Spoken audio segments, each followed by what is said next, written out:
Nvidia Jensen Huang was in Beijing on Thursday, the latest twist in a roller coaster week for the world's third most valuable company.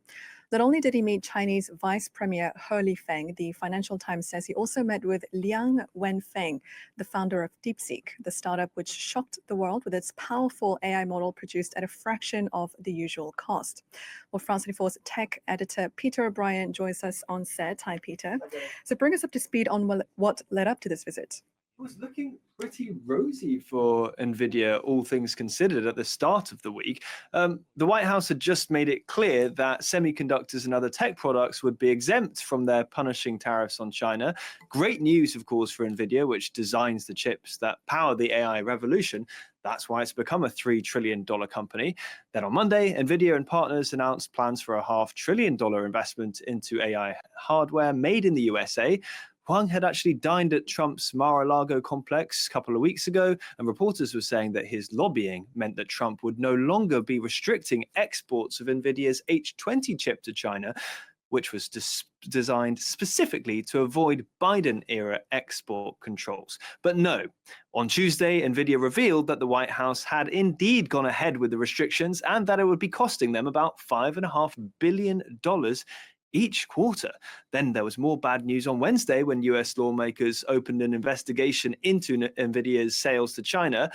And we can unpack all of this with Emma Cosgrove. She's joining us now. She's Business Insider's senior reporter covering Nvidia. Emma, thanks so much for joining us from New York. Dialpad AI has the answers your customers need. It won't make your jokes funny. Thanks for having me. So from the perspective of the US administration, Huang's visit to Beijing right now must look like the worst time to actually visit Beijing and speak to DeepSeek. Why this trip? Why now? Yeah, well, Jensen Huang was invited. I think that's an important thing to remember. Part of the timing is about the invitation. And there is a game going on right now, I would imagine. Obviously, I don't have inside knowledge from the company or the White House, but NVIDIA is in the middle of a lot of issues that both Congress and the president are very focused on. And I want to pick up on one thing that you mentioned earlier, which is the H20s. H20 chips are not outright banned. They now require an export license, which many analysts expect not to be granted. But I think the interesting dynamic there is that puts the power in the administration's hand even more than a ban would. And so right now, I think both leaders, both Huang and Trump, are flexing, are trying to understand where their leverage is. And China is an incredibly important market for NVIDIA. And I think what NVIDIA is keen to point out is that is unlikely to change, barring massive, very drastic export restrictions, which could happen next month. Right, and the H20, picking up on that, I've seen this called inconsistent trade policy that the US has decided finally to go ahead with. Everybody, it's Professor Zeus, and I'm back with another video. And if this is your first time at the channel, just know I greatly appreciate you for stopping by. Go ahead and hit that subscribe button. We're on our way to 2,000 subscribers. We're taking it the humble route. So today, it's been a crazy day. Today we're looking at NVIDIA CEO Jensen Huang. He just visited China, and it's got everybody asking a lot of different questions, right? From the AI breakthroughs to the United States export bans, trade wars, billion-dollar deals, all sorts of different things. I'm going to try to break it down. Is NVIDIA playing a dangerous game right now, or is it essentially smart business?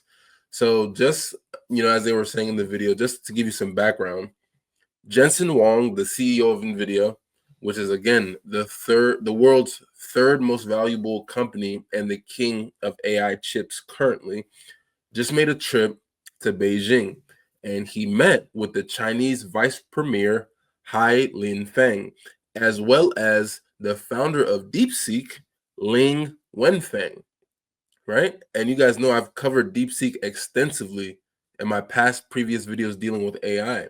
Again, DeepSeek is a Chinese AI startup that's been making tremendous waves. So again, DeepSeek shocked the tech world because it has a powerful AI model that's built at a fraction of the cost that a lot of our United States AI models are at. So that's really a big deal when you're a competitor in this AI race. So why does this matter?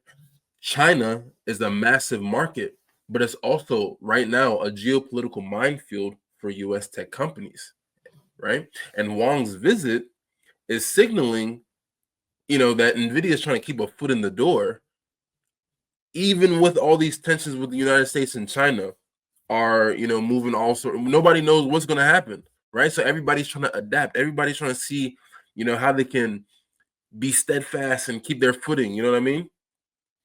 So you have to ask yourself, is this a bold move or a risky one, or essentially just both? Because just a few days before this trip, Nvidia was hit with the bombshell, right? The White House just announced that there will be new restrictions on exporting Nvidia's H20 processor chips to China. And this chip was specifically designed to comply with earlier export controls from the Biden era. But now those are banned as well, right? So Nvidia says that this could essentially cost them $5.5 billion a quarter just to ship out these chips. And that's a lot of money, right? Now, to make things even more messier, Wang, he was at Mar-a-Lago with President Trump like 2 weeks ago, and he was essentially trying to lobby, saying, "Oh, come on, let's keep these, H20 exports, like let's keep it flowing out." You know what I mean?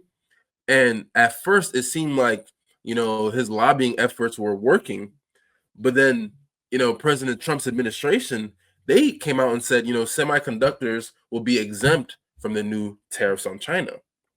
But then the administration flipped again, and now a lot of the United States lawmakers are investigating Nvidia's sales in China, right? So obviously it's a roller coaster. If you're Jensen Huang, you're like, yo, like, you don't know if tariffs are on, you don't know if tariffs are off, you don't know if tariffs, but you want to sell to one of the biggest markets, right? You want to sell. And the critical angle is, President Trump's unpredictability is a nightmare for a lot of these tech giants like Nvidia, right? One day, you're eating dinner at Mar-a-Lago. The next, your company is going through a full-blown investigation, right? And this just shows you how geopolitics can disrupt even the most powerful companies, right? But we're not going to put all the blame on President Trump, because these restrictions are a part of a bigger US strategy to slow China's AI progress. Again, if you guys have been following my videos on AI, it's a huge race, right? And China is really at first place right now. It's undeniable. China is in first place, and we obviously feel a certain way about that, right? Right? So you got to ask, is it working or is it backfiring? Now, if we take a step back and zoom out, Nvidia is not just fighting these bans on exports to China. It's also navigating the global AI race, like I was saying. On one hand, Nvidia announced a massive $500 billion investment in United States-made AI hardware with supercomputers in Texas and chip production in Arizona, right? That would be a huge win for American tech and a signal that they're doubling down on innovation in America. But then on the other hand, again, China is not sitting still. If you saw my other video in September of this year, China, the Beijing municipal education something just passed a mandate saying that children starting at the age of 6 will start to learn how to properly use AI tools. China is not sitting still. They want to win this race. But I think we all need to come together and, innovate when it comes to AI. That's just my own personal, opinion. But again, companies like DeepSeek, they're proving that they can build cutting edge AI on a fraction of the budget that we're using in America, right? And if Nvidia can't sell to China, they're not only just losing revenue, they're giving Chinese competitors a chance to catch up.